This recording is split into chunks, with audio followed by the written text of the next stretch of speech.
ভারতের বিপক্ষে বাংলাদেশের এশিয়ান কাপ বাছাই পর্বের ম্যাচ লড়াইটা গুরুত্বপূর্ণ দু দলের কাছেই। তাই তো ভারত অবসর ভাঙিয়ে দলে ফিরিয়েছেন সাবেক অধিনায়ক সুনীল ছেত্রীকে। বাংলাদেশও কন্ডিশনাল ক্যাম্প করতে পাড়ি জমিয়েছে সৌদি আরবে। তবে নিজেদের একমাত্র প্রস্তুতি ম্যাচ নিয়েই ধোঁয়াশায় লাল সবুজ। বাংলাদেশ ছাড়াও সৌদি আরবে নিজেদের প্রস্তুতি সারছে আফ্রিকান দেশ সুদানও। তাদের বিপক্ষে এদিন প্রস্তুতি ম্যাচ খেলার কথা ছিল জামাল তপুদের। মূল লড়াইয়ের আগে ম্যাচটা বেশ গুরুত্বপূর্ণ জামালদের কাছে। তবে হুট করেই এদিন আফ্রিকান দেশটি ম্যাচ খেলবে না বলে জানিয়েছে। গতকাল রাতের পর্যন্ত তারা বলেছিল যে আমরা আজকে 8 তারিখে ম্যাচটা খেলবো, কিন্তু সকালবেলায় আজকে আবার তারা বলেছে যে তারা আজকে ম্যাচটা খেলতে পারবে না, আর ম্যাচটা পরবর্তীতে তারা খেলবে। শেষ পর্যন্ত ম্যাচ না হলে কিছুটা ঘাটতি পড়বে বাংলাদেশের প্রস্তুতিতে। তবে এশিয়ান কাপ বাছাই পর্বের আগে অনুশীলনে নিজেদের সর্বোচ্চ প্রস্তুত করছে কাবরেরার শিষ্যরা।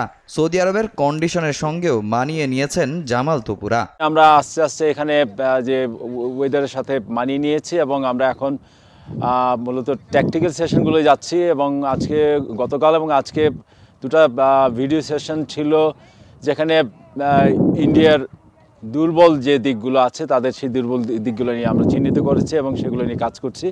পাশাপাশি সামনের সেশনগুলোতে আসবে যে ওরা যে জায়গাগুলো ওরা স্ট্রং, ওই জায়গাগুলো আমরা কিভাবে প্রতিরোধ করব।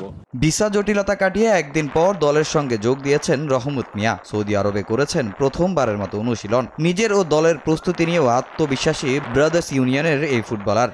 একদিন পরে এসেছি সৌদিতে, বাট আমার মনে হয় না যে একদিনের জন্য ফিটনেসে কোনো প্রবলেম হবে। বিগত দিনেও সৌদিতে ট্রেনিং করেছি, বাট এরকমের ঠান্ডা, এরকমের উইন্ডি ওয়েদার আসলে এক্সপেক্ট করিনি। বাট এটা আমাদের জন্য ভালো। এই ওয়েদারের সাথে আমরা যদি অ্যাডজাস্ট করে নিতে পারি, শিলংয়ে আমাদের ম্যাচটা অনেক ইজি হবে। এদিন সৌদি আরবের তায়েফে দ্বিতীয় দিনের মতো অনুশীলন করেছে বাংলাদেশ। আরও 9 দিন সেখানে ক্যাম্প করবে লাল সবুজ।